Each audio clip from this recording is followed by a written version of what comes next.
মালদহে বৃহস্পতিবার সকাল থেকে নতুন করে শুরু হয়েছে বিক্ষোভ। পুরাতন মালদহ ব্লকের মঙ্গলবাড়ি এলাকায় রাতে কয়েক ঘন্টার জন্য অবরোধ মুক্ত হওয়ার পর আবারও অবরুদ্ধ 12 নম্বর জাতীয় সড়ক।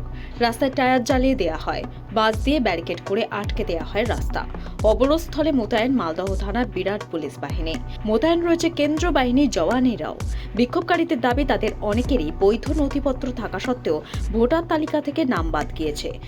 এরই প্রতিবাদে বুধবার কালিয়াচকে বিক্ষোভের পর বৃহস্পতিবারও সেই একই দাবিতে বিক্ষোভ শুরু হয় পুরাতন মালদহ ব্লকেও। রাতে যে এলাকাগুলিতে বিক্ষোভ হয়েছিল বৃহস্পতিবার সকাল থেকে সেই সব এলাকায় পুলিশ পিকেট বসেছে।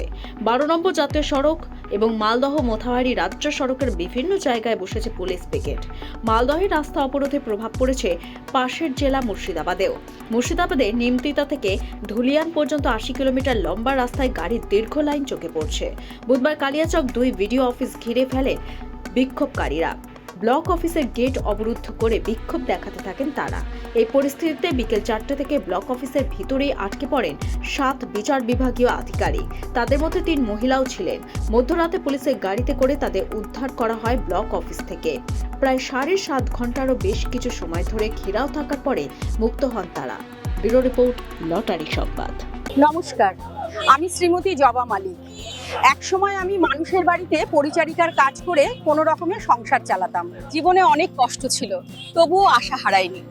আমার একটা ছোট্ট অভ্যাস ছিল মাঝে মাঝে 30 টাকার সরকারি ডিয়ার টিকিট কেনা। তেমনই একদিন আমাদের গ্রামে অবস্থিত নাসিরউদ্দিন মল্লিকের কাউন্টার বঙ্গশ্রী লটারি সেন্টার থেকে সন্ধ্যা 6টার ড্রয়ের খেলা মাত্র 6 টাকার 5টি সরকারি ডিয়ার টিকিট কিনেছিলাম। আর সেই টিকিটই আমার জীবনের মোড় ঘুরিয়ে দেয়। আমি জিতে যাই প্রথম পুরস্কার। সেই দিনই নাসির বাবু তার প্রধান শাখা উত্তরপাড়ার নিউ বঙ্গশ্রী লটারি সেন্টারের কর্ণধার মনির মল্লিকের সহায়তায় আমার পুরস্কারপ্রাপ্ত টিকিটই সিকিম সরকারের সংশ্লিষ্ট দফতরে জমা করে দেন। এরপর সিকিম সরকারের পক্ষ থেকে নির্ধারিত সময়ের মধ্যেই টিডিএস কেটে সম্পূর্ণ অর্থ আমার নিজের ব্যাংক অ্যাকাউন্টে এনইএফটি এর মাধ্যমে জমা করা হয়।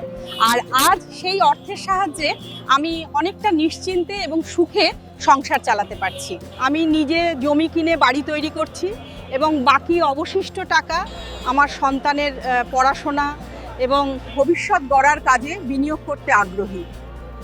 আমার জীবনে এই পরিবর্তনের জন্য আমি আন্তরিকভাবে ধন্যবাদ জানাই ডিয়ার টিকিট এবং বঙ্গশ্রী লটারি সেন্টারের প্রতিটি প্রতিনিধিকে।